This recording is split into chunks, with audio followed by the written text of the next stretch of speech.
الحمد للہ وکفا وسلام علی عبادہ الذین اصطفیٰ اما بعد اعوذ باللہ من الشیطان الرجیم بسم اللہ الرحمن الرحیم یا ایہا الذین آمنوا باللہ ورسولہ سبحان ربک رب العزت عما یصفون وسلام علی المرسلین والحمد للہ رب العالمین اللہم صلی علی سیدنا محمد وعلی آل سیدنا محمد وبارک وسلم۔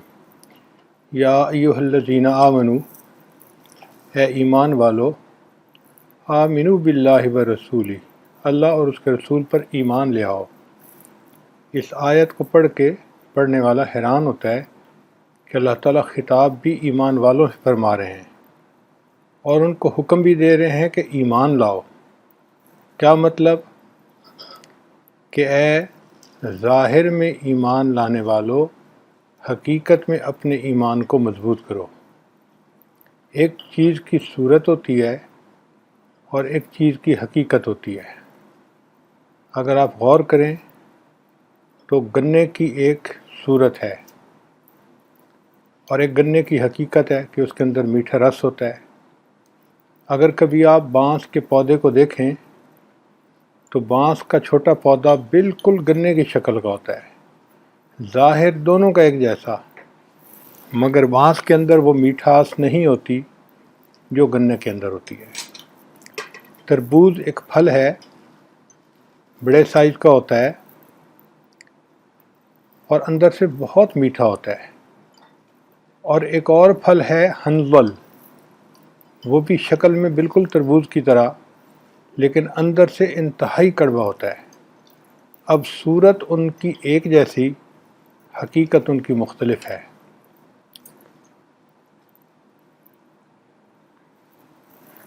ہم نے دیکھا ہے کہ جنگل میں شیر ہو تو اس کا ایک رعب ہوتا ہے، ایک ہیبت ہوتی ہے۔ بندے کو محسوس ہو کہ شیر میرے قریب ہے تو بندے کے پسینے چھوٹ جاتے ہیں۔ اور ایک عجائب گھر کے اندر شیر کا ڈھانچہ رکھا ہوتا ہے، اس ڈھانچے کو بچے دیکھتے ہیں، اس کے کان پکڑتے ہیں، اس کے اوپر چڑھتے ہیں، اس سے کوئی خوف نہیں کھاتا، اس لیے کہ سب سمجھتے ہیں کہ یہ شیر کی صورت ہے اور جنگل میں شیر کی حقیقت ہوتی ہے۔ تو صورت اور چیز ہے، حقیقت اور چیز ہے۔ اللہ تعالیٰ اس آیت مبارکہ میں یہ فرمانا چاہتے ہیں کہ اے صورت ایمان حاصل کرنے والو، اب تم حقیقت ایمان کو بھی حاصل کر لو۔ یعنی کلمہ پڑھنے سے ایمان کی صورت نصیب ہو جاتی ہے، لیکن اس کی حقیقت دل میں اتر جائے اس کے لیے انسان کو محنت کرنی پڑتی ہے۔ زبان سے کہہ بھی دیا لا الہ تو کیا حاصل، زبان سے کہہ بھی دیا لا الہ تو کیا حاصل، دل و نگاہ مسلمان نہیں تو کچھ بھی نہیں۔ علامہ اقبال نے کیا خوبصورت شعر کہا ہے، تو عرب ہے یا عجم ہے تیرا لا الہ الا، تو عرب ہے یا عجم ہے تیرا لا الہ الا، لغت غریب جب تک تیرا دل نہ دے گواہی۔ اب ایمان کی اس اصطلاحی تعریف تو یہ ہے کہ نبی علیہ السلام کے اوپر اعتماد کرتے ہوئے جو کچھ وہ اللہ تعالیٰ کی طرف سے لائے اس کو مان لینا، کہ نبی علیہ السلام نے فرمایا کہ اللہ ایک ہے اور اس کے فرشتے بھی ہیں اور میں ان کا رسول ہوں، اور میں جو لایا ہوں شریعت وہ اللہ تعالیٰ کا حکم ہے، اور ایک دن موت آئے گی، پھر انسان قبر میں جائے گا تو قیامت کے دن اللہ کے سامنے کھڑا ہوگا اور اس کا سوال جواب ہوگا، اور اللہ ہی نے انسان کی تقدیر کو بنایا ہے اور جنت اور جہنم کو پیدا کیا ہے۔ اب ان تمام چیزوں کو مان لینا یہ ایمان کہلاتا ہے۔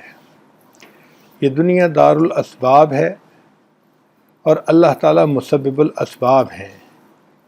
تو ظاہر میں تو بندے کو نظر آتا ہے کہ دنیا کے سارے کام سبب کی وجہ سے ہو رہے ہیں، مگر مومن اور کافر میں یہاں فرق پڑ جاتا ہے۔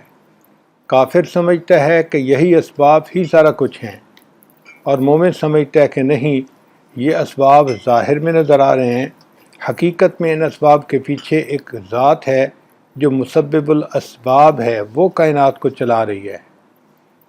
ہم بچپن میں چھوٹے ہوتے تھے تو پتلیوں کا تماشا ہوا کرتا تھا۔ ایک مرتبہ میرے بڑے بھائی مجھے لے کر گئے، میں شاید اس وقت دوسری کلاس میں یا تیسری کلاس میں پڑھتا تھا، پرائمری اسکول میں، بہت چھوٹا تھا۔ تو میں نے اس کو دیکھا تو بڑا حیران ہوا کہ چھوٹے چھوٹے مرد تھے، عورتیں تھیں، وہ بھاگ رہے تھے، دوڑ رہے تھے، باتیں کر رہے تھے۔ تو ان کو دیکھ کے میں بڑا حیران ہوا۔ تو میں نے اپنے بھائی جان سے پوچھا کہ یہ کیا معاملہ ہے، یہ چھوٹے چھوٹے بندے کیسے آ گئے؟ انہوں نے فرمایا کہ یہ صرف شکلیں ہیں، پردے کے پیچھے ایک آدمی بیٹھا ہے، وہ ان کو حرکت بھی دے رہا ہے اور ان کی آوازیں بھی نکال رہا ہے۔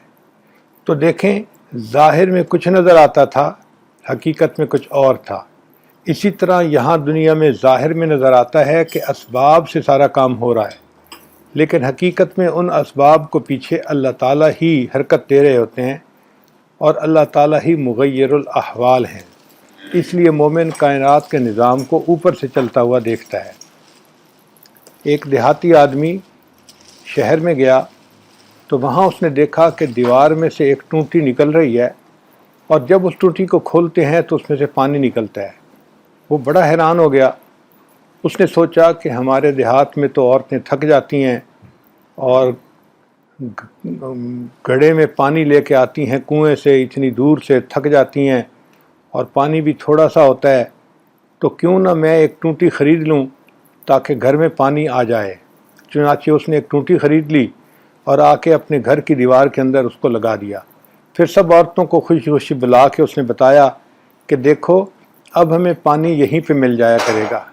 لیکن جب اس نے ٹوٹی کو کھولا تو اس میں پانی نہ نکلا، تو وہ بڑا حیران ہوا۔ پھر کسی شہر میں رہنے والے بندے کو بلا کے لایا اور اس سے کہا کہ کیا وجہ ہے کہ اس ٹوٹی سے شہر میں تو پانی نکلتا تھا اور یہاں پہ پانی نہیں نکل رہا؟ اس نے سمجھایا کہ دیکھو اس ٹوٹی کے پیچھے ایک پائپ لائن ہوتی ہے، اور پائپ لائن کے پیچھے ایک پانی کا ٹینک ہوتا ہے گھر کے اوپر بنا ہوا، اس کے ساتھ وہ جڑی ہوتی ہے۔ پانی اس ٹینک میں ہوتا ہے، مگر جب ٹوٹی کو کھولتے ہیں تو اس میں سے نکل آتا ہے۔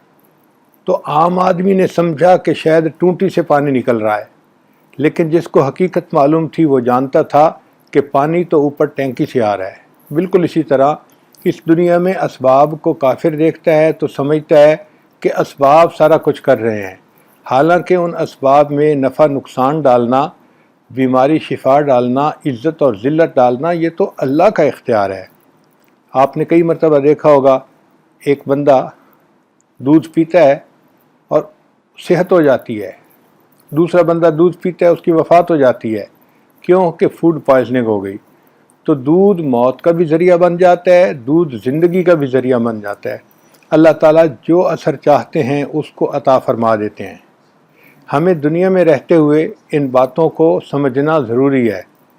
اس کی مثال آپ یوں سمجھیں کہ اگر ایک مرغی کا انڈا ہے جس کے اندر بچہ بن گیا، اور تھوڑی دیر میں وہ بچہ انڈے سے باہر نکلنے والا ہے، اب اس انڈے میں اس بچے کو کوئی جا کر کہے کہ تم تھوڑی دور میں ایک ایسی دنیا میں جاؤ گے جہاں 6 فٹ کا انسان ہوتا ہے اور 25-30 فٹ کے اونچے درخت ہوتے ہیں اور 50-50 منزلہ مکانات ہوتے ہیں، پہاڑ ہوتے ہیں، سمندر ہوتے ہیں، تو وہ مرغی کا بچہ یہ جواب دیتا ہے کہ اچھا میں دیکھتا ہوں یہ سب چیزیں کہاں ہیں۔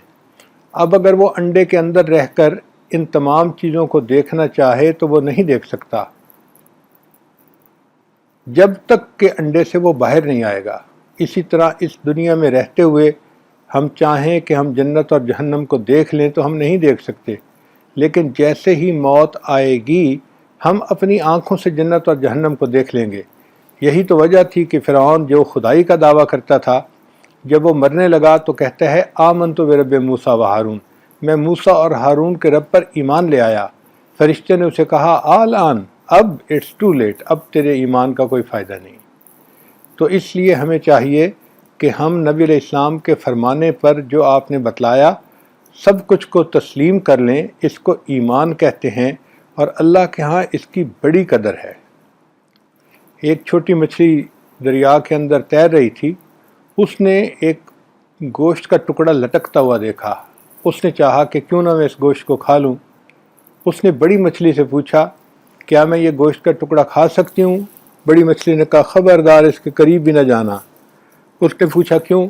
اس نے کہا کہ یہ گوشت کا ٹکڑا ایک کنڈی کے اندر جو ہے لٹکایا گیا ہے، تم جب اسے کھانے لگو گی تو وہ کنڈی تمہارے حلق کے اندر پھنس جائے گی، اور پھر کنڈی کے پیچھے ڈوری ہے، اور ڈوری کے پیچھے ایک شکاری بیٹھا ہوا ہے دریا سے باہر، وہ تمہیں اپنے پاس کھینچ لے گا اور تم پانی کے بغیر تڑپ تڑپ کے مر جاؤ گی، پھر وہ تمہیں لے جا کے اپنی بیوی کے حوالے کر دے گا، اس کی بیوی تمہارے بوٹیاں بنا دے گی، ٹکڑے کر دے گی، اور ان ٹکڑوں کو وہ پھر مرچ مسالہ لگائے گی، تیار کرے گی، اور پھر اس کے پاس ایک کڑھائی ہوگی جس کے اندر ابلتا ہوا تیل ہوگا، وہ تمہارے ٹکڑوں کو اس تیل میں ڈالے گی اور تمہارے کباب بنا دے گی، پھر وہ گھر کے سارے لوگوں کو دسترخوان پہ بلائے گی، اور گھر کے سارے لوگ 32 دانتوں سے تمہیں چبا چبا کے خوب کھائیں گے۔ یہ ساری بات سن کے وہ چھوٹی مچھلی کہنے لگی، اچھا میں دیکھتی ہوں کہ یہ سب چیزیں کہاں ہیں۔ اب اگر وہ دریا کا چکر لگانا شروع کر دے چھوٹی مچھلی، یہ ڈھونڈنے کے لیے کہ شکاری کہاں ہے، اس کو پانی میں شکاری نہیں مل سکتا، نہ شکاری کی بیوی نظر آ سکتی ہے، نہ اس کو چھری نظر آ سکتی ہے، نہ اس کو تیل کی کڑھائی نظر آ سکتی ہے، نہ اس کو دسترخوان پہ بیٹھے ہوئے لوگ نظر آ سکتے ہیں۔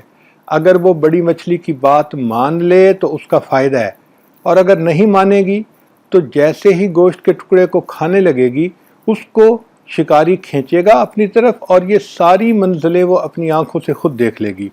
یہی ایمان کا معاملہ ہے کہ ہم نبی علیہ السلام کی ہوئی بات کے اوپر یقین کر لیں تو اس میں ہمارا اپنا فائدہ ہے، اور جو بندہ یقین نہیں کرے گا تو جیسے ہی مرے گا وہ ان تمام مناظر کو اپنی آنکھوں سے دیکھ لے گا۔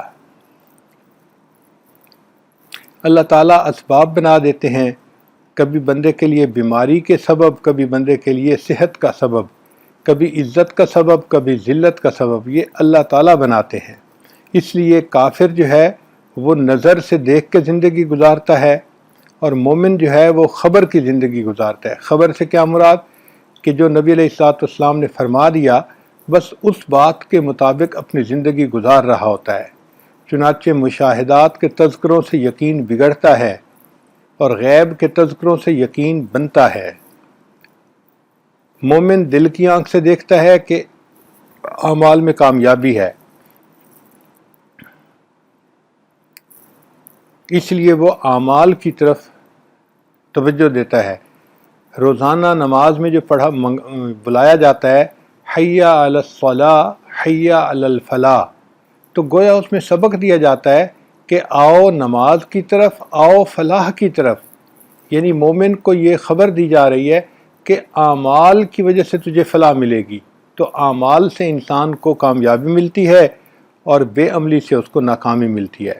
انسان کے اوپر جو حالات ہیں یہ عدلتے بدلتے رہتے ہیں، کبھی یہ حالات اللہ کی طرف سے آتے ہیں آزمائش کے طور پر، اور کبھی یہ آتے ہیں انسان کے درجات کو بڑھانے کے لیے۔ اگر ایک عورت پریگننٹ ہو تو اس کو کئی مرتبہ قے آتی ہے، یہ قے اس بات کی نشانی ہے کہ اس کے جسم میں بچے کی پیدائش ہو رہی ہے اور بچے کی جسامت بڑھ رہی ہے۔ اسی طرح جو ایمان والوں کے اوپر حالات آتے ہیں تو یہ بتاتا ہے کہ ایمان والوں کی تکلیف اس بات کی دلیل ہے کہ اللہ تعالیٰ اس کے بدلے ان کو درجات بڑھا رہے ہوتے ہیں۔ مصیبت اللہ کی طرف سے ہے اور اس کو ہٹانے کے لیے پھر رجوع اللہ کی ضرورت ہوتی ہے۔ چنانچہ اہل اللہ پہ جب امتحان آتے ہیں وہ اللہ کی طرف رجوع کرتے ہیں اور اللہ تعالیٰ ان کو پہلے سے زیادہ اپنا قرب عطا فرما دیتے ہیں۔ یہ بات ذہن میں رکھیں کہ جتنا بنیاد مضبوط ہوگی اتنی عمارت اونچی ہوگی، اسی طرح جتنا ایمان مضبوط ہوگا اتنا اعمال اونچے ہوں گے۔ صحابہ کرام اللہ نے فرمایا کرتے تھے تعلمنا الایمان ثم تعلمنا القرآن، ہم نے پہلے ایمان سیکھا پھر اس کے بعد ہم نے قرآن سیکھا، یعنی ایمان پہلے اعمال اس کے بعد۔ دستور یہ ہے کہ جڑ جتنی مضبوط ہوتی ہے اس درخت کے اوپر پھل اور پھول اتنا اچھا لگتے ہیں۔ اسی طرح جس انسان کا ایمان جتنا مضبوط ہوتا ہے اس کے اعمال اتنے اچھے ہوتے ہیں، اس کی زندگی کے ہر عمل میں نبی علیہ السلام کی سنت کی جھلک نظر آتی ہے۔ اس لیے الیقین لاہل الطاعۃ، یقین جو ہے وہ طاعت کے لیے ہوتا ہے، لاجل طاعت کے لیے ہوتا ہے، لیس لترک الاسباب، اسباب کو چھوڑنے کے لیے نہیں ہوتا کہ جی اللہ نے ہمیں روزی دینی ہے لہٰذا اب ہم کمائیں نہیں، نہ اسباب اختیار کرنے ہیں، مگر ہم نے کہنا یہ ہے کہ ہمیں روزی اللہ دیتا ہے، ہمیں اللہ پالتا ہے۔ غلطی یہ لگ جاتی ہے کہ بندہ یہ سمجھتا ہے کہ جی ہم جب تک اسباب کو اختیار نہیں کریں گے پلیں گے کہاں سے۔ یہ چیز ایمان کے خلاف ہے۔ اس لیے ہمیں اپنے ایمان کو مزید مضبوط کرنا ہے، حتیٰ کہ یقین کو پختہ کر لینا ہے۔ یہ نہیں دیکھنا چاہیے کہ اعمال والے کتنے ہیں، بلکہ یہ دیکھنا چاہیے کہ یقین والے کتنے ہیں۔ جس بندے کا ایمان جتنا مضبوط ہوتا ہے اس کو ایمان کا اتنا ہی ڈر لگا رہتا ہے۔ اس لیے حضرت حنظلہ رضی اللہ عنہ نے فرما دیا تھا، نافق حنظلہ، نافق حنظلہ، حنظلہ تو منافق ہو گیا۔ حالانکہ وہ منافق تو نہیں تھے، وہ تو پکے مومن تھے، مگر ان کو اپنے ایمان کا ڈر لگا ہوتا تھا۔ اس کی مثال یوں سمجھیں کہ جس طرح ایک آدمی کے پاس بہت سارا مال ہو اور وہ اکیلا کہیں باہر نکلے تو اس کو ڈر لگا رہتا ہے کہ یہ مال مجھ سے کوئی چھین نہ لے، مجھ سے چھین لے، یا مجھ سے چوری کر کے کوئی لے جائے، یا میری جیب کاٹ لے، اس کو ڈر ہوتا ہے۔ اسی طرح جس کے دل میں ایمان ہوتا ہے اس کو ہر وقت ڈر لگا رہتا ہے کہ شیطان کہیں مجھے ورغلا نہ دے اور مجھے کہیں راستے سے ہٹا نہ دے۔ یہی وجہ تھی کہ حضرت سیدنا صدیق اکبر رضی اللہ تعالیٰ عنہ بہت رویا کرتے تھے اور دعا مانگا کرتے تھے، اے کاش میں کسی مومن کے بدن کا بال ہوتا، اے کاش مجھے میری ماں نے جنا ہی نہ ہوتا۔ کیا مطلب؟ کہ وہ یہ جانتے تھے کہ جو ہمارے پاس ایمان کی نعمت ہے یہ اللہ کرے کہ موت تک سلامت رہے، شیطان کہیں اس میں رخنہ اندازی نہ کر دے۔ ان کو اپنے ایمان کا ڈر رہتا تھا، فکر رہتی تھی، اس لیے کہتے تھے کہ میں کسی مومن کا بدن کا بال ہوتا، میں کوئی پرندہ ہوتا، میں کوئی درخت کا پتا ہوتا، میں تو گھاس کا تنکا ہوتا۔ سفیان ثوری رحمۃ اللہ علیہ ایک بزرگ تھے، ایک مرتبہ بیٹھے ہوئے رو رہے تھے، تو کسی نے پوچھا کہ بھائی آپ اتنا کیوں رو رہے ہیں؟ تو فرمانے لگے، ان کے سامنے ایک کوئی رائی کا دانہ پڑا ہوا تھا، وہ اٹھا کے انہوں نے دکھایا اور کہا کہ دیکھو بھائی میں نے اتنا بھی اپنے رب کی نافرمانی نہیں کی، یعنی میں نے کوئی گناہ سرزد نہیں ہوا مجھ سے۔ اس نے کہا پھر روتے کیوں ہیں؟ کہنے لگا روتا اس بات پہ ہوں کہ جو اللہ نے مجھے ایمان کی نعمت عطا فرمائی ہے، اللہ کرے کہ یہ آخری لمحے تک میرے وہ پاس سلامت رہے، کہیں اللہ کی بے نیازی مجھے ایمان سے محروم نہ کر دے۔ تو ایسے لوگوں کو اللہ کی بے نیازی سے ڈر لگتا ہے، اس لیے وہ تڑپتے رہتے ہیں، روتے رہتے ہیں اور اللہ سے مانگتے رہتے ہیں، اور اللہ تعالیٰ پھر ان کے ساتھ معاملہ خیر کا فرما دیتے ہیں۔ وعدوں پہ یقین کرنے والا اللہ کے وعدوں کو پورا ہوتا ہوا اپنی آنکھوں سے دیکھتا ہے۔ جس بندے کو شک ہوتا ہے وہ محروم ہوتا ہے۔ چنانچہ بچہ اس دنیا میں آتا ہے تو اس کو سب سے پہلے ایمان کی تلقین کی جاتی ہے۔ وہ کیسے؟ اس کے ایک کان میں اذان کہی جاتی ہے اور دوسرے میں اقامت کہی جاتی ہے، تو اس کو ایمان کی تلقین کی گئی۔ اور جب بندہ دنیا سے جانے لگتا ہے تو اس وقت بھی اس کو کلمے کی تلقین کی جاتی ہے۔ حدیث پاک میں ہے لقنوا موتاکم، تم اپنے مرنے والے بندے کو ایمان کی تلقین کرو، یعنی ان کے سامنے کلمہ پڑھو۔ تو دنیا میں آتے ہوئے بھی ایمان کی تلقین اور دنیا سے جاتے ہوئے بھی ایمان کی تلقین، اور قبر میں اسی ایمان کے بارے میں سب سے پہلے پوچھا جائے گا کہ فرشتے آئیں گے دو اور پوچھیں گے من ربک، تیرا رب کون ہے، تجھے پالا کس نے ہے، تجھے تیری نوکری نے پالا، تیری کھیتی نے پالا، تیرے کاروبار نے پالا، یا تجھے تیرے رب نے پالا، تیرا پالنے والا کون ہے؟ تو جو تو اللہ پر یقین رکھتا ہوگا وہ کہے گا ربی اللہ، میرا رب اللہ ہے، اور جو اسباب پہ یقین رکھتا ہوگا وہ کہے گا ہائے ہاتھ لا ادری، مجھے نہیں پتہ مجھے کس نے پالا ہے۔ تو اس لیے اپنے اس ایمان کو مضبوط رکھنا، پختہ رکھنا یہ انتہائی ضروری ہے، تاکہ اللہ تعالیٰ کے اوپر انسان کا اعتماد رہے، یقین رہے، اور انسان کی توجہ اللہ تعالیٰ کی طرف رہے۔ پورے قرآن پاک میں جتنے قصے بیان ہوئے ہیں ان میں ہمیں یہی سبق دیا گیا ہے کہ دیکھو امام الانبیاء کی امت اس بات کو اچھی طرح سمجھ لے کہ حضرت شعیب علیہ السلام کی قوم کے قصے میں بتایا کہ تجارت سے تمہیں کامیابی نہیں ہوگی، اللہ تعالیٰ کی فرما برداری سے کامیابی ہوگی۔ نوح علیہ السلام کے قصے میں یہ بتایا گیا کہ اکثریت کے ہونے سے تمہیں کامیابی نہیں ہوگی، بلکہ تمہیں اللہ کی فرما برداری سے کامیابی ہوگی۔ صالح علیہ السلام کی قوم کے قصے میں سبق یہ دیا گیا کہ عمارات کے اونچا اونچا بنانے سے کامیابی نہیں ہوگی، بلکہ اللہ تعالیٰ کی فرما برداری سے کامیاب ہوگی۔ یوسف علیہ السلام کی قصے میں بتایا گیا کہ خزانہ ملنے سے، وزارت ملنے سے تمہیں کامیابی نہیں ہوگی، بلکہ اللہ کی فرما برداری سے کامیابی ہوگی۔ موسیٰ علیہ السلام کے قصے میں بتایا گیا کہ فرعون کی بادشاہی سے کچھ نہ بنا، اسی طرح دنیا کے اسباب سے کچھ نہیں بنے گا، بلکہ اللہ کی فرما برداری سے ملے گا۔ تو معلوم ہوا کہ قرآن مجید کے یہ سارے قصے ہمیں سبق دے رہے ہیں کہ اسباب سے اس طرح نفی کرو جس طرح پہلے زمانے میں بتوں کی نفی کی جاتی تھی۔ پہلے زمانے میں لات اور منات ان کی نفی کی جاتی تھی، شد و مد کے ساتھ، زور کے ساتھ۔ آج کے دور میں ہمیں بھی اسباب کی اسی طرح نفی کرنی ہے کہ نہیں، فصل سے جو ہے نا کامیابی نہیں ہوتی، نوکری سے کامیابی نہیں ہوتی، فیکٹریاں لگانے سے کامیابی نہیں ہوتی، کامیابی تو اللہ کے فرما برداری کرنے میں ہوتی ہے، نبی علیہ السلام کے طریقے کو اپنانے میں کامیابی ہوتی ہے۔ اس لیے ہمیں چاہیے کہ ہم اسباب سے نظریں ہٹائیں اور اپنے اللہ پہ نظریں جمائیں، اسباب سے نظریں ہٹائیں اور اپنے اللہ پہ نظریں جمائیں۔ علامہ اقبال نے کیا خوبصورت شعر کہا، بتوں سے تجھ کو امیدیں خدا سے نا امیدی، بتوں سے تجھ کو امیدیں خدا سے نا امیدی، مجھے بتا تو صحیح اور کافری کیا ہے۔ اور یہی تو کفر ہے کہ انسان کو بتوں سے امیدیں ہوں اور اللہ سے انسان نا امید ہو جائے۔ آج کل جس کی نوکری لگ جاتی ہے گورنمنٹ کی، وہ بڑا خوش ہوتا ہے کہ جی اب میرے رزق کا مسئلہ حل ہو گیا۔ بھئی اللہ تعالیٰ رزق تو دیں گے ہی صحیح، اگر ہم مدرسے میں پڑھیں گے، قرآن اور حدیث کا علم حاصل کریں گے، پھر بھی ہمیں اللہ ہی کھلائیں گے، سبب اللہ ہی بنائیں گے۔ تو ہمیں اللہ تعالیٰ کی ذات پر یقین رکھنا چاہیے، البتہ سبب کے طور پر ہاتھ پاؤں ہلانے بھی ضروری ہیں۔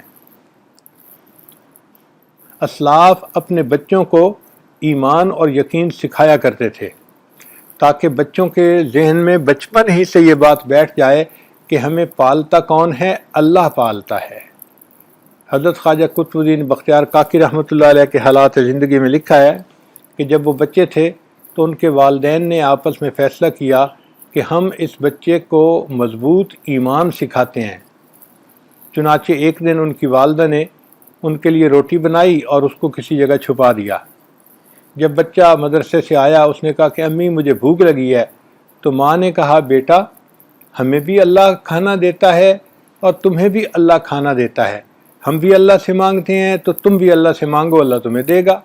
بچے نے کہا امی کیسے مانگوں؟ ماں نے کہا بیٹا مصلی بچھاؤ اور اس کے اوپر بیٹھ کے اللہ سے دعا مانگو، تم دعا مانگو گے اللہ قبول کر لے گا۔ چنانچہ بچے نے مصلی بچھایا اور ننھے منھے ہاتھ اٹھائے اور اللہ سے دعا مانگی، اے اللہ میں ابھی مدرسے سے آیا ہوں، مجھے بھوک لگی ہوئی ہے، میرے امی ابو کو بھی آپ کھانا دیتے ہیں اور مجھے بھی آپ نے دینا ہے، اللہ مجھے دے دیجئے۔ پھر دعا مانگنے کے بعد اس نے کہا کہ امی اب کیا کروں؟ ماں نے کہا بیٹا اللہ نے تمہارا کھانا کہیں بھیجا ہوگا، تم کمرے میں جاؤ اور اسے ڈھونڈو۔ بچہ کمرے میں گیا، اس نے ڈھونڈا تو اس کو کسی جگہ کپڑے کے نیچے روٹی گرم گرم مل گئی، تو وہ خوشی سے لے آیا، امی اللہ نے کھانا بھیج دیا ہے۔ چنانچہ ماں نے کہا بیٹھ کے کھا لو۔ اب روز کی روٹین بن گئی، ماں کھانا بنا کے رکھ دیتی، بچہ دعا مانگتا اور جب کھانا مل جاتا تو بچہ خوش ہوتا کہ اللہ نے مجھے کھانا کھلا دیا۔ اب بچے نے جب روز کھانا کھانا شروع کیا تو اس کے دل میں اللہ کی محبت بڑھنے لگی۔ چنانچہ وہ کبھی پوچھتا امی اللہ مجھے جس طرح کھانا دیتے ہیں آپ کو دیتے ہیں، ساری دنیا کے انسانوں کو اللہ کھانا دیتے ہیں؟ ماں کہتی ہاں۔ تو وہ حیران ہوتا، اچھا اللہ اتنے بڑے ہیں کہ سب کو کھانا دیتے ہیں؟ وہ کہتی ہاں۔ اچھا جانوروں کو بھی کھانا اللہ دیتے ہیں؟ ہاں اللہ دیتے ہیں۔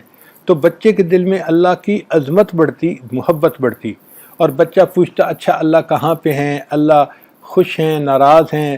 تو جب بچہ کویسچن کرتا تو ماں خوش ہوتی کہ میرے بیٹے کے دل میں جو ہے اللہ تعالیٰ کی محبت بڑھتی جا رہی ہے، عظمت بڑھتی جا رہی ہے، اللہ کا تعلق جڑ رہا ہے۔ چنانچہ ایک دن اللہ کی شان دیکھیں کہ رشتہ داروں میں کوئی فنکشن تھا اور ماں کو وہاں جانا پڑ گیا۔ ایسی مصروف ہوئی کہ اس کو یہ خیال ہی نہ رہا کہ مجھے اپنے بچے کے لیے کھانا بنا کے رکھنا ہے۔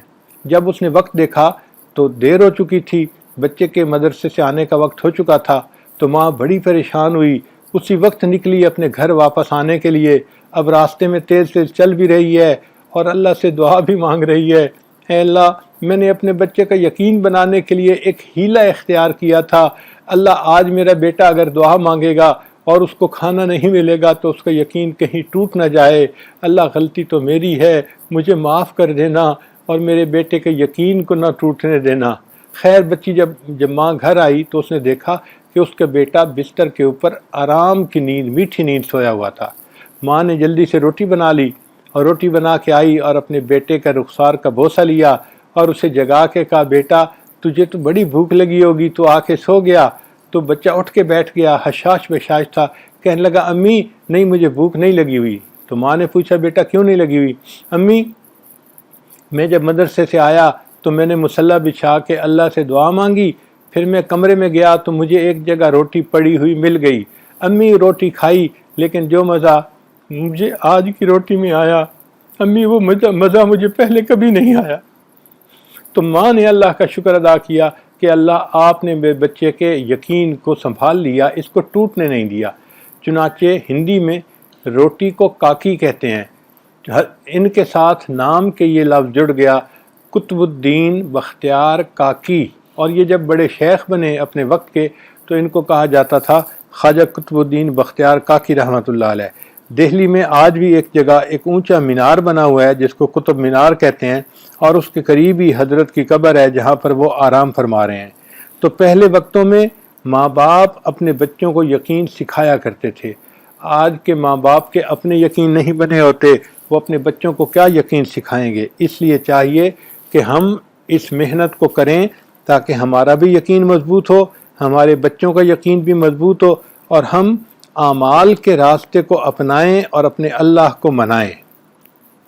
اب یقین بننے کے دو طریقے ہیں، دو راستے ہیں۔ ایک ہے کثرت دعوت، انسان دعوت کثرت سے دے تو اس کا یقین بن جاتا ہے، جیسے صحابہ رضی اللہ تعالیٰ عنہم تھے، وہ کثرت سے دوسروں کو ایمان کی دعوت دیا کرتے الحمدللہ کثرت سے ایمان کی دعوت دیا کرتے تھے اور ان کا اپنا یقین بن جاتا تھا۔ چنانچہ صحابہ کرام کا یقین اتنا بن گیا تھا کہ حضرت علی رضی اللہ عنہ فرمایا کرتے تھے اگر جنت اور جہنم میرے سامنے آ جائے تو میرے یقین میں ذرہ برابر اضافہ نہ ہو۔ تو دعوت دینے سے انسان کا یقین بڑھ جاتا ہے۔ چنانچہ آج کل کے دور میں یہ جو دعوت و تبلیغ کا ایک محنت چل رہی ہے، یہ یقین بنانے کی محنت ہے۔ جو بندہ اس راستے میں وقت لگاتا ہے اس کا یقین بنتا ہے، اسباب کی بجائے اس کی نظر مسبب الاسباب کی طرف جاتی ہے اور اس کا ایمان مضبوط ہو جاتا ہے۔ اور دوسرا طریقہ ہے ذکر کی کثرت۔ جتنا انسان ذکر کی کثرت کرے گا اتنا اس کی توجہ اللہ رہے گی، اور ہر چیز اس کی جو ہے اور ہر حال میں وہ اللہ کی طرف متوجہ رہے گا۔ چنانچہ حضرت خواجہ محمد عبد المالک صدیقی رحمۃ اللہ علیہ، انہوں نے خانیوال کے اندر مسجد بنائی، اور اس مسجد کے بنانے میں انہوں نے کسی سے چندہ نہیں مانگا۔ لوگوں نے مسجد کا نام بے چندہ مسجد رکھ دیا کہ جی فلاں تو بے چندہ مسجد ہے۔ حضرت خواجہ مالک صدیقی رحمۃ اللہ علیہ خود تو اتنے نہیں تھے کہ بھئی ان کے پاس اتنے پیسے ہوتے کہ وہ مسجد بنا دیں، لوگ ہی مسجد کے لیے ہدیہ دیا کرتے تھے، مگر حضرت مانگتے نہیں تھے، کہتے تھے کہ نہیں میں اللہ سے مانگتا ہوں، اللہ خود اپنے بندوں کے دل میں ڈال دے گا اور بندے پھر میرے پاس آئیں گے کہ جی مسجد کے لیے یہ لے لیجئے، تو حضرت لے لیا کرتے تھے۔ ہماری والدہ صاحبہ یہ واقعہ سنایا کرتی تھیں، ایک مرتبہ حضرت نے جو مستری مزدور تھے ان کے ساتھ یہ وعدہ کر لیا تھا کہ بھئی آپ لوگ مزدوری کرتے رہیں اور آپ کی مزدوری کے پیسے جمع ہوتے رہیں گے، اور پھر جب اللہ مجھے دے گا تو میں ایک ہی وقت میں ادا کر دوں گا۔ چنانچہ سب میں مستری مزدور روزانہ پیسہ نہیں لیا کرتے تھے، بلکہ وہ کام بھی کیا کرتے تھے اور پھر اللہ سے دعائیں بھی مانگا کرتے تھے۔ حضرت خوش ہوتے تھے، فرماتے تھے پہلے میں اکیلا تھا اللہ سے مانگنے کے لیے، اب میرے ساتھ یہ مستری مزدور بھی شامل ہو گئے، اب ہم کئی اللہ سے مانگنے والے بن گئے، اب اللہ کی مدد آئے گی اور جلدی مسجد بن جائے گی۔ حضرت فرماتے ہیں کہ اس دور میں ایک ایسا وقت آیا کہ بہت سارا پیسہ قرضے کا سر پہ چڑھ گیا، اور اوپر سے رمضان کا مہینہ بھی آ گیا، تو مجھے بڑی فکر تھی کہ لوگوں نے رمضان کے بعد عید کے لیے کپڑے بچوں کے بنوانے ہوتے ہیں، چیزیں خریدنی ہوتی ہیں، اور اگر ان کی تنخواہ نہ دی گئی، ان بچوں کے ان کے جو بچے ہیں وہ بیچارے تو عید بھی نہیں منا سکیں گے، ان کی خوشیاں ادھوری رہ جائیں گی۔ میرے دل میں اس کا بڑا غم تھا، لیکن میرے پاس پیسے نہیں تھے کہ میں ان کو دے سکوں، اللہ سے دعائیں مانگتا تھا۔ حضرت فرماتے ہیں ایک بندہ آیا، وہ مجھ سے ملا اور بیعت ہوا، اور پھر ملاقات کر کے اس نے ایک بریف کیس مجھے دیا، حضرت یہ آپ کے لیے میں ہدیہ لایا ہوں۔ تو میں نے کہا کہ اچھا بریف کیس رکھ دو وہیں پہ۔ اس نے بریف کیس رکھ دیا اور وہ چلا گیا۔ حضرت صدیق رحمۃ اللہ نے ایک بچے کو بلایا اور بچے کو بلا کے کہا کہ یہ بریف کیس گھر لے جاؤ اور میری اہلیہ کو دے دو۔ بچہ اس بریف کیس کو اٹھا کے لے گیا اور والدہ صاحبہ کو دے دیا۔ والدہ صاحبہ نے سوچا کہ اس بریف کیس کو کہیں رکھ دیا جائے، انہوں نے بھی اس کو نہیں کھولا اور بریف کیس کو کسی اونچی جگہ رکھ دیا۔ اب 1 دن 2 دن 3 دن گزر گئے تو 3 دن تک کوئی تذکرہ ہی نہیں ہوا حضرت کے درمیان اور ان کی اہلیہ کے درمیان۔ تیسرے چوتھے دن اماں جی نے پوچھا حضرت سے کہ وہ جو آپ نے بریف کیس بھجوایا تھا وہ لوہے کا بنا ہوا ہے یا کیا؟ حضرت نے پوچھا کیوں؟ کہنے لگی وہ تو اتنا بھاری ہے کہ مجھے اٹھا کے اوپر رکھنے میں بڑا وزنی محسوس ہوا۔ تو حضرت نے فرمایا نہیں، لوہے کا تو نہیں بنا ہوا، ذرا اس کو میرے پاس اٹھا کے لائیں کہ وہ بھاری کیوں ہے۔ چنانچہ والدہ صاحبہ اس کو اٹھا کے لائیں۔ جب اس کو کھولا گیا تو دیکھا کہ وہ نوٹوں سے بھرا ہوا تھا، 1000 روپے والے نوٹ کے۔ حضرت نے فرمایا کہ اللہ کی مدد آ گئی، اب یہ مستری مزدوروں کو ان کے پیسے دے دینے چاہیے تاکہ یہ رمضان کی عید کے لیے خرچہ کر سکیں اور اپنے بچوں کو عید کے لیے جو ہے وہ چیزیں خرید کے دے سکیں۔ چنانچہ جتنا حساب بنا مستری مزدوروں کا، جب نوٹوں کو گنا گیا تو اتنے ہی پیسے تھے۔ حضرت نے سب کو دے کر اللہ کا شکر ادا کیا، اللہ آپ نے اپنے بندوں کے لیے اسباب بنا دیے اور مجھے اس قرضے سے فارغ کر دیا۔ تو دیکھو اللہ والوں کا یقین اس طرح بنتا ہے کثرت ذکر کی وجہ سے۔ شیخ احمد دربندی رحمۃ اللہ علیہ کو بزرگ گزرے ہیں، ان کے بارے میں آتا ہے کہ ان کے شہر پر تاتاریوں نے قبضہ کیا تو پورے شہر سے مسلمان جو تھے وہ نکل کے بھاگ گئے، لیکن شیخ احمد دربندی جو تھے وہ اپنے گھر سے نکل کے مسجد میں آئے اور مسجد میں بیٹھے رہے۔ جب شہزادہ تاتاری داخل ہوا تو اس نے حیران ہو کے کہا کہ دیکھو پورے شہر میں ایک بندہ بھی نہیں، ہمارا کتنا روب ہے، ہمارے آنے سے پہلے مسلمان ہی یہاں سے بھاگ گئے۔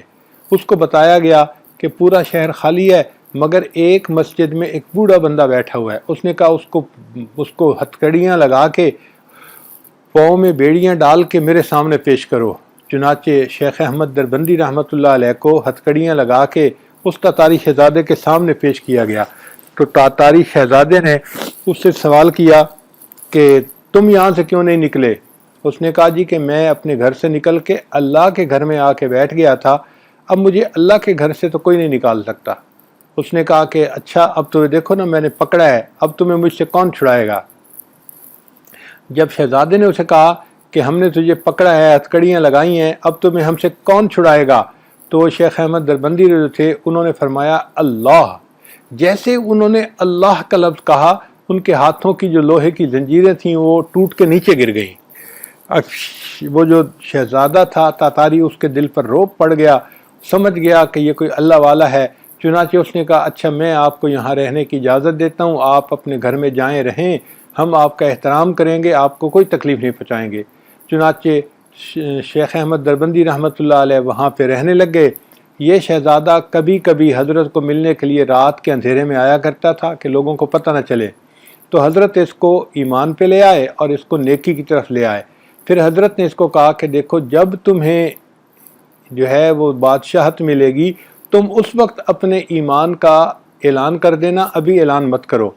چنانچہ وہ شہزادہ اسی طرح رہا، تقریباً 25-30 سال کے بعد ایک وقت آیا کہ وہ بادشاہ بنا۔ جیسے ہی وہ بادشاہ بنا اس نے اپنے ایمان کا اظہار کر دیا کہ میں بھی مسلمان ہوں، اور یوں جو بادشاہت تھی اللہ نے دوبارہ مسلمانوں کے ہاتھ میں دے دی۔ یہ بادشاہت، یہ تخت و تاج لڑائی سے نہیں ملا، یہ جنگ سے نہیں ملا، بلکہ اللہ نے ایک اللہ والے کے ذریعے سے دوبارہ یہ جو ہے ایمان والوں کو واپس عطا فرما دی بادشاہت بھی۔ علامہ اقبال نے خوبصورت شعر کہا کہ ہے ایاں آج ہے ایاں یورش تاتار کے افسانے سے، ہے ایاں یورش تاتار کے افسانے سے، پاسباں مل گئے کعبے کو صنم خانے سے۔ اللہ نے کعبے کو صنم خانے سے پاسباں دے دیے۔ اللہ چاہتا ہے تو کافروں کو ایمان کی ہدایت دے دیتا ہے اور ان سے اسلام کی مدد کروا دیتا ہے۔ لہٰذا ہمیں اللہ تعالیٰ کی ذات پر پکا یقین رکھنا چاہیے۔ ہمارے پاس یہ بڑی نعمت ہے جس کو ہم ایمان کہتے ہیں، اور ہمیں چاہیے کہ ہم کثرت ذکر کریں تاکہ ہمارے دل میں بھی اللہ کی ذات پہ پورا یقین آ جائے، ہمارا ایمان مضبوط ہو جائے۔ رابعہ بصریہ اللہ کی نیک بندی، ان کا واقعہ بھی ذرا توجہ کے ساتھ سن لیجئے کہ ایک مرتبہ ان کے ہاں کچھ مہمان آ گئے۔ شام کا وقت ہو گیا، گھر میں کچھ کھانے کی چیز بھی نہیں تھی۔ چنانچہ مغرب کے بعد ایک آدمی نے دروازہ کھٹکھٹایا۔ رابعہ بصریہ نے اپنی خادمہ سے کہا کہ دیکھو کون ہے؟ اس نے کہا کہ ایک بندہ ہے جو روٹیاں لایا ہے۔ رابعہ نے کہا کہ اچھا روٹیاں گنو کتنی ہیں؟ اس نے کہا جی 9 روٹیاں ہیں۔ اس نے کہا اچھا یہ روٹیاں میری نہیں ہیں، کسی اور کی ہیں، اس بندے کو کہو کہ چلا جائے۔ وہ بندہ واپس چلا گیا۔ اب عشاء کا وقت ہو گیا اور کھانے کا وقت تھا۔ خادمہ پریشان تھی کہ بھئی کھانا آئے تو ہم مہمانوں کو کھلائیں تاکہ مہمان کھانا کھا کے تو آرام کریں، مگر گھر میں کچھ تھا ہی نہیں، پریشانی تھی۔ کچھ دیر کے بعد دوبارہ دروازہ کھٹکھٹایا گیا۔ پوچھا کون؟ کہ جی کوئی کھانا لایا ہے۔ دیکھو کتنی روٹی ہیں؟ اس نے کہا جی 9 روٹی ہیں۔ کہنے لگی نہیں میری نہیں ہیں، اس کو کوئی یہ چلا جائے۔ چلا گیا۔ اب دیر ہو گئی، اب آدھی رات کا وقت ہو گیا اور مہمانوں کو نیند بھی ستا رہی تھی لیکن کھانا بھی نہیں کھلایا گیا تھا، تو خادمہ بھی پریشان تھی۔ اتنے میں اللہ کی شان کے تیسری مرتبہ دروازہ کھٹکھٹایا گیا۔ رابعہ نے کہا دیکھو کون ہے؟ اس نے کہا جی کوئی کھانا لایا ہے۔ کہنے لگی اچھا تم دیکھو کہ روٹیاں کتنی ہیں؟ اس نے کہا جی 9 ہیں۔ اس نے کہا نہیں اس کو کہہ دو کہ یہ ہماری نہیں ہے، چلا جائے یہاں سے۔ تو خادمہ کہنے لگی کہ آپ 2 دفعہ پہلے واپس کر چکی ہیں اور 30 دفعہ اب کر چکی ہیں، اب آدھی رات کے بعد کون کھانا لائے گا؟ مہمانوں کو کھانا کھلانا تو ہے۔ تو وہ کہنے لگی اس لیے کہ روٹیاں 9 ہیں۔ تو خادمہ نے کہا 9 ہیں تو مسئلہ کیا ہے؟ اس نے کہا کہ میں نے آج دن میں ایک فقیر میرے پاس آیا اور اس نے روٹی کا سوال کیا، تو میرے پاس ایک روٹی تھی جو میں نے اس فقیر کو دے دی تھی اللہ کے راستے میں، وہ فقیر چلا گیا تھا۔ اب اللہ کا وعدہ ہے من جاء بالحسنۃ فلہ عشر امثالھا، جو ایک لائے گا نیکی میں 10 کا ثواب دوں گا۔ تو میں نے ایک روٹی اللہ کے راستے میں دی تھی، اب اللہ تعالیٰ نے مجھے اس کے بدلے میں 10 دینی ہیں، تو مجھے تو 10 روٹیاں ملنی چاہیے، یہ 9 روٹیاں کیوں ہیں؟ اس لیے میں واپس کر رہی ہوں۔ جب اس نے کہا کہ یہ 9 روٹیاں کیوں ہیں میں اس لیے واپس کر رہی ہوں، تو خادمہ نے ہاتھ جوڑ دیے، کہنے لگی جی 10 روٹیاں ہی تھیں، ایک میں نے اپنے لیے الگ کر لی تھی، اس لیے میں آپ کو 9 بتا رہی تھی، ورنہ ٹوٹل 10 روٹیاں ہی تھیں۔ تو دیکھو رابعہ بصریہ گھر میں بیٹھی ہوئی ہے لیکن اللہ کا ذکر کثرت سے کر رہی ہے، اور اس کا ایمان اتنا مضبوط ہو گیا کہ اس کو یقین تھا کہ مجھے ایک کے بدلے میں 10 ملیں گی، اور اللہ نے 10 عطا فرما دیے۔ سبحان اللہ۔ اس طرح اللہ تعالیٰ اپنی رحمتیں فرماتا ہے اور بندوں کے دل میں یقین کو مضبوط سے اثبت کر دیا کرتا ہے۔ دیکھیں اگر ہم ماضی بعید میں دیکھیں، دور میں دیکھیں، تو بنی اسرائیل کا واقعہ ہمارے لیے عبرت کا ذریعہ ہے کہ کمزور تھے، پس رہے تھے ظلم کی چکی میں، مگر انہوں نے اللہ کے حکموں کو مانا اور اس کے بدلے اللہ نے فرعون بیعون کو غرق کر دیا اور بنی اسرائیل کو اللہ نے تخت و تاج عطا فرما دیا۔ اگر قریب کے زمانے میں دیکھنا ہے تو آپ اصحاب فیل کا واقعہ دیکھ لیں کہ کس طرح اللہ تعالیٰ نے ہاتھی والوں کو جو ہے وہ زمین میں کھائے ہوئے بھوسے کی طرح بنا دیا، اور اللہ تعالیٰ نے ان کے بدلے بیت اللہ کو اور زیادہ عزتیں عطا فرما دی۔ صحابہ رضی اللہ عنہم کے حالات کو دیکھیں تو اللہ نے دیکھو اعمال کی وجہ سے ان کو کس طرح پوری دنیا کے اندر عزتوں سے نوازا۔ بات کیا تھی کہ نہ کیسر و کسریٰ سے دبے، بات کیا تھی کہ نہ کیسر و کسریٰ سے دبے، چند وہ لوگ کے اونٹوں کے چرانے والے، جن کو کافور پہ ہوتا تھا نمک کا دھوکا، بن گئے دنیا کی تقدیر بدلنے والے۔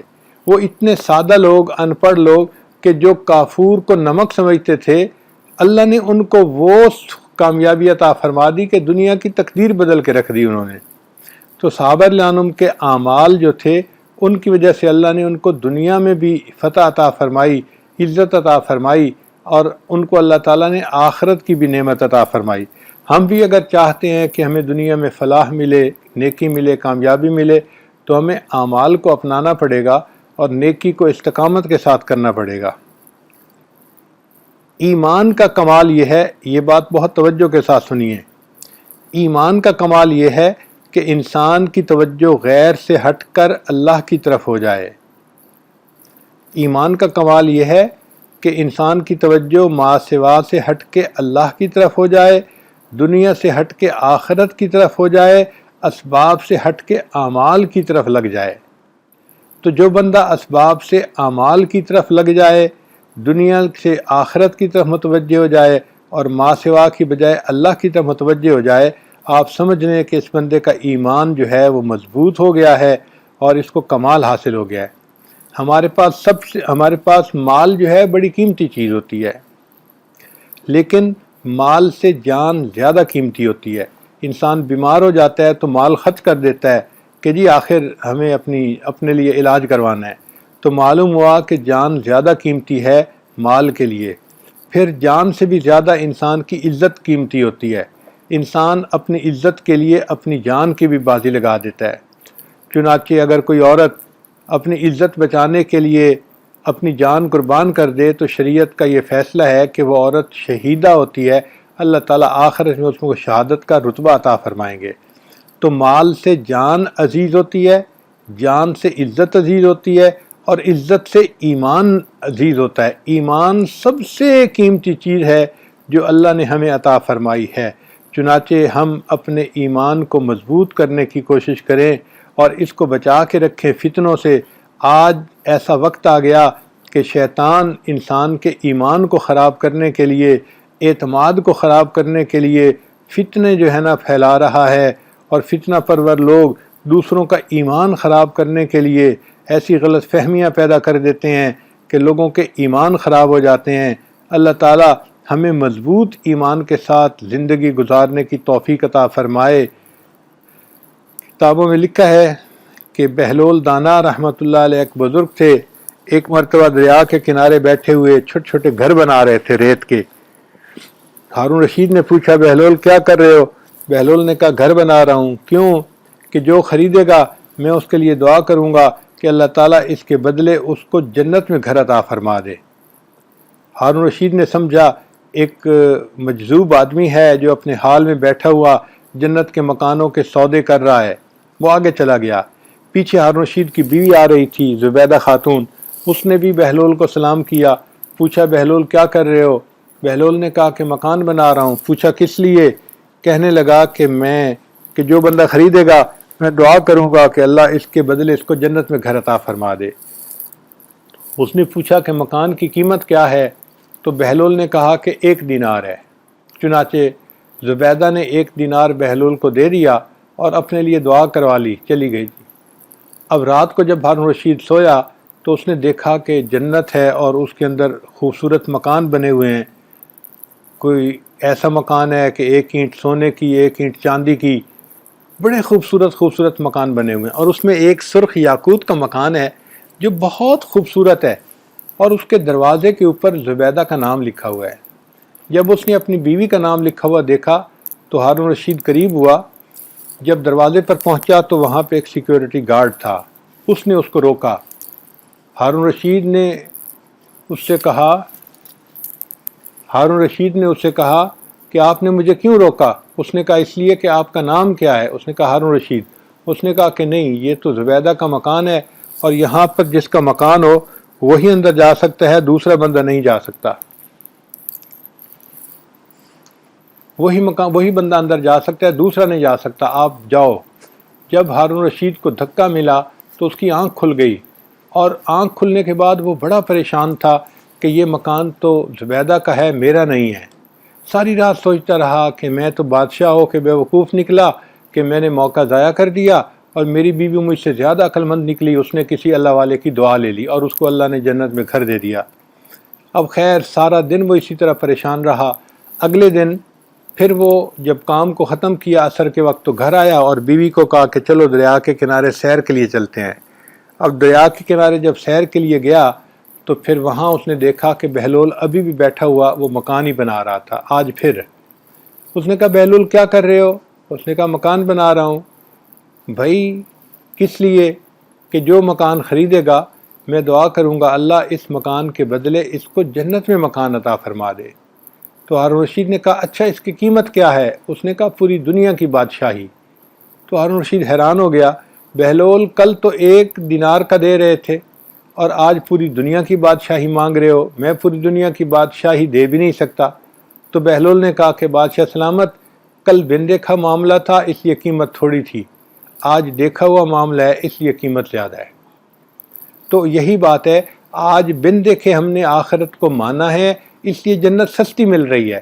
جو بندہ اپنے ایمان کو مضبوط کر لے گا اللہ اس کو جنت عطا فرمائیں گے، ورنہ موت کے وقت تو فرعون نے بھی مان لیا تھا مگر اس کے ماننے کا فائدہ نہیں ہوا تھا۔ تو ہم آج اللہ کی ان نعمتوں کو مانیں، تسلیم کریں، اللہ کو اپنا رب مانیں اور اپنے ایمان کو مضبوط کریں تاکہ جب اللہ کے پاس جائیں تو اللہ تعالی ہمارے ساتھ رحمت کا معاملہ فرمائے۔ آخری بات سن کے میں اپنی بات کو مکمل کرتا ہوں۔ حضرت یوسف علیہ السلام کے زمانے میں قحط تھا تو انہوں نے ایک قانون بنا دیا تھا کہ جو بندہ آئے اس کے گھر کے جتنے لوگ ہوں گے اس کو اتنے ہی گندم کی بوریاں دے دی جائیں گی، اس سے پیسے لے لیے جائیں گے۔ چنانچہ جو ورکر تھے وہ اس قانون کے مطابق لوگوں سے پیسے لیتے تھے اور ان کو گندم تقسیم کرتے تھے۔ ایک لڑکا سا آیا اور اس لڑکے نے کہا جی کہ مجھے گندم چاہیے۔ انہوں نے پوچھا بھئی تمہارے گھر والے کتنے ہیں؟ اس نے کہا اتنے ہیں۔ اس نے کہا اچھا پھر تمہیں ہم اتنے بیگ دیں گے۔ اس نے کہا نہیں نہیں مجھے بیگ زیادہ چاہیے۔ تو دینے والوں نے اس کو 1-2 بیگ زیادہ دے دیے۔ وہ بچہ کہنے لگا نہیں مجھے اور زیادہ چاہیے۔ تو کام کرنے والوں نے کہا دیکھو بھائی ہمارے اختیار میں نہیں ہے کہ ہم اس کو زیادہ دے سکیں، تم پھر یوسف علیہ السلام کے پاس چلے جاؤ، اگر وہ فرما دیں گے تو جتنا کہہ دیں گے ان کا حکم فائنل ہوتا ہے۔ وہ لڑکا سا جو تھا نوجوان لڑکا وہ حضرت یوسف علیہ السلام کے پاس آیا اور آ کے کہنے لگا کہ حضرت مجھے گندم چاہیے۔ انہوں نے فرمایا بھائی گندم کا تو یہ قانون ہے کہ ہم اتنا دیتے ہیں جتنے گھر کے لوگ ہوتے ہیں۔ اس نے کہا نہیں حضرت مجھے زیادہ چاہیے۔ انہوں نے کہا کہ تمہیں ان لوگوں نے دی؟ ان کا ہاں مجھے انہوں نے 2-3 بیگ زیادہ دیے مگر مجھے اور بھی زیادہ چاہیے۔ تو یوسف علیہ السلام نے کہا کہ ان لوگوں نے بھی تجھے زیادہ گندم دی جو دستور ہے اس سے، اور میرے پاس آئے ہو اور میں بھی تمہیں کہتا ہوں کہ چلو میں تمہیں 2-4 بیگ اور زیادہ دے دوں گا، لیکن تم جو ہے وہ اور زیادہ کا مطالبہ کر رہے ہو، کیوں اتنی گندم مانگتے ہو؟ اس نے کہا حضرت آپ مجھے پہچان نہیں رہے، اگر آپ مجھے پہچان لینا کہ میں کون ہوں تو آپ مجھے بہت زیادہ گندم دیں۔ تو یوسف علیہ السلام حیران ہوئے۔ یوسف علیہ السلام نے اس سے پوچھا کہ تم ایسی بات کیوں کر رہے ہو؟ اس نے کہا کہ حضرت جب زلیخا نے آپ کے اوپر بہتان لگایا تھا اس وقت جس چھوٹے بچے نے آپ کی پاک دامنی کی گواہی دی تھی وہ بچہ میں ہوں، مگر اب میں بڑا ہو کے جوان ہو گیا ہوں تو میں آپ کے پاس آیا ہوں۔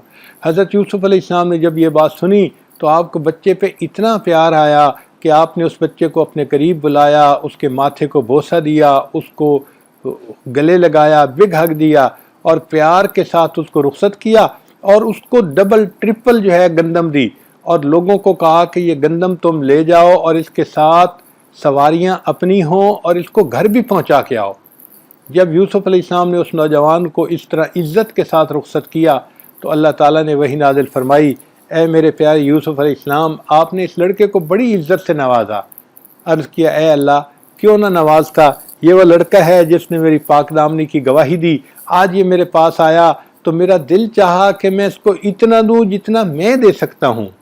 تو اللہ تعالیٰ نے فرمایا اچھا یوسف علیہ السلام آپ گواہ رہنا، جس نے آپ کی پاک دامنی کی گواہی دی آپ کے پاس آیا، آپ نے اتنا دیا جو آپ دے سکتے تھے۔ میں پروردگار اعلان کرتا ہوں کہ جس نے دنیا میں میری وحدانیت کی گواہی دی، جب وہ قیامت کے دن بندہ میرے سامنے آئے گا تو پھر اس کو میں اتنا دوں گا جو میری شان کے مطابق ہوگا۔ تو اللہ کو ایک ماننا اور اللہ کی ذات پر کامل ایمان رکھنا یہ بڑی نعمت ہے، اس نعمت کی حفاظت کیجئے۔ اللہ تعالی ہم پر رحمت کا معاملہ فرمائے اور ہمیں ایمان کامل کے ساتھ اللہ اس دنیا سے رخصت فرمائے۔